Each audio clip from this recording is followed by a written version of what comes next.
Yo, what's going on, guys? And of course, we have to talk about this news. And what is the news today? So, Lonnie Walker spent the preseason with the Boston Celtics. The Boston Celtics, due to cap reasons, cut him, and he ended up signing with Partizan, and he has a buyout to return to the NBA before February 18th. If it passes that date, he'll stay in Europe for the season. And the Denver Nuggets have emerged as a team that could be a suitor for Lonnie Walker. So let's get right into it and let's talk about it. I'm actually driving to the University of Miami where I work and teach and I'm doing my PhD at. So such fun, right? Either way, let's get into it. Hit the like and subscribe button. I know I just said that, but I'm going to just reiterate it.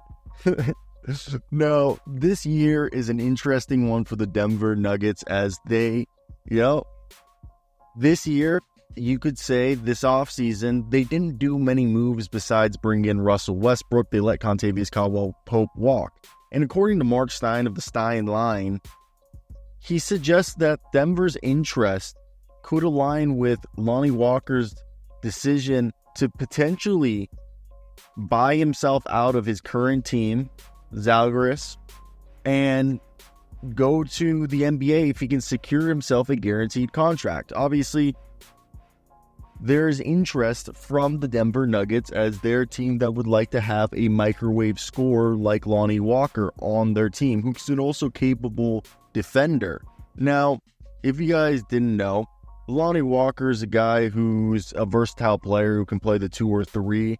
And this past year with the Brooklyn Nets, he averaged just under 10 points, about 2.5 rebounds, 1.5 assists, in about 58 games. While I know those numbers might seem modest, Walker's impact is like a lot deeper than you'd think. If you look at the advanced analytics, he's posted an on-off differential of plus 2.9, suggesting that the Nets were more effective with him on the court, and his effective field goal percentage increased by 2% that season. So he's just actually become a more effective scorer throughout the year.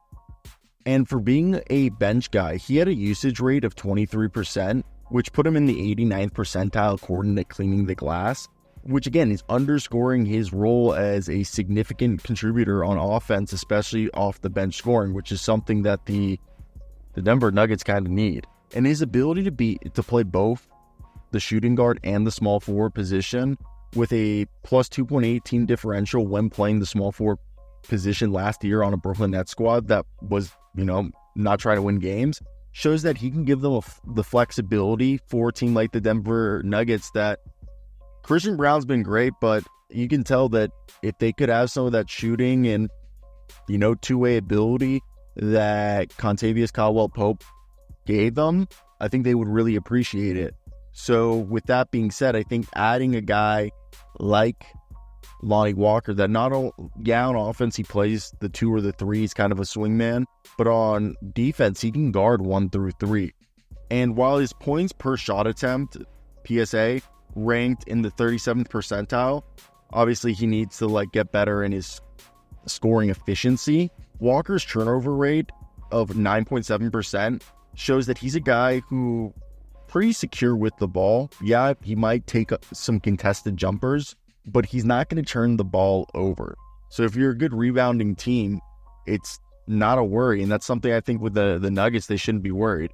And obviously this year, the 2024-25 season has revealed some certain vulnerabilities about the Denver Nuggets, especially in terms of the team's depth and the perimeter defense. The Nuggets, as I'm recording this video, I think after tonight, they're 4-3, but going into this video tonight, they were 3-3. So I want to say that this is a team that you kind of can see that they're missing Mr. Kentavious Caldwell-Pope. And I think that if he was still here, I mean, he's not having an insane year either with the Magic, but I still think this is a team that's now 4-3. And they're looking for some cheap additions. Like I said, the luxury tax is real. So with having yourself a team like the Nuggets, who are trying to still be competitive and compete for a championship, They're a team that right now they average just under 118 points per game, which is about like 9th in the league.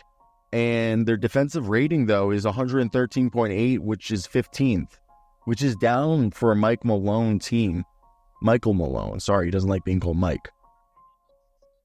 Denver's rotation, led by obviously the trio of Jokic, Jamal Murray, and Michael Porter Jr., continues to perform how it's needed. Jokic, he's basically that triple-double, 29, 12, and 10 MVP level guy. And Christian Brown and Julian Strawther are both flashing potential with their scoring and playmaking abilities, or as they're guys who are developing.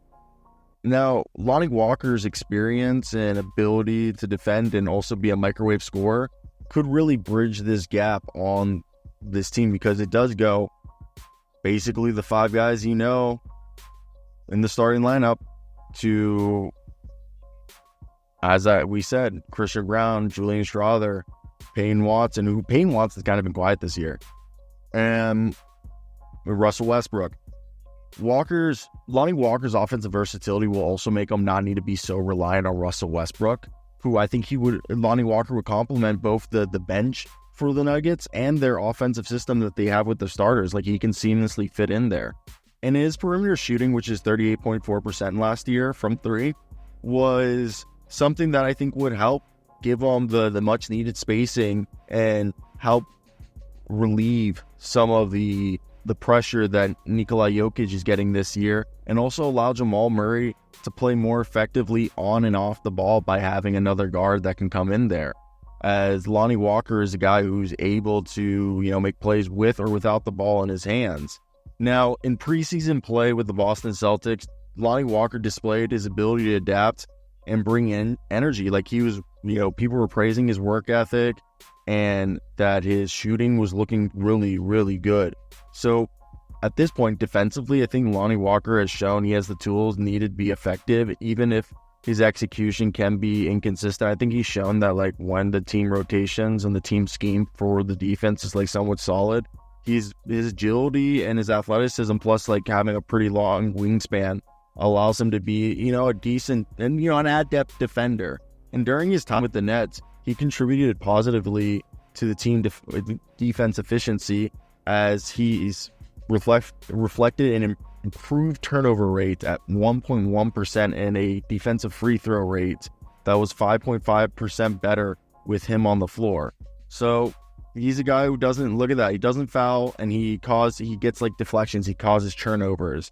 So he could be a guy that really helps stabilizes Denver's defensive rotations, especially with Aaron Gordon no longer having a perimeter guy out there besides Russell Westbrook. So I think Lonnie Walker's ability to guard 1 through 3, as well as Coach Michael Malone with his flexibility in defensive matchups, the Nuggets' current lineup that, obviously lost Contavious Caldwell-Pope, could benefit from having Walker join Gordon and Russell Westbrook. Now, Michael Malone's a guy who's good at rotating players, putting them in positions to succeed. As, I think that there are moments right now in the Nuggets games where the defensive intensity wanes. Now, Denver is operating as a second apron team, and that restricts their financial maneuverability. However, they can still sign players to veteran minimum contracts without incurring additional salary cap penalties.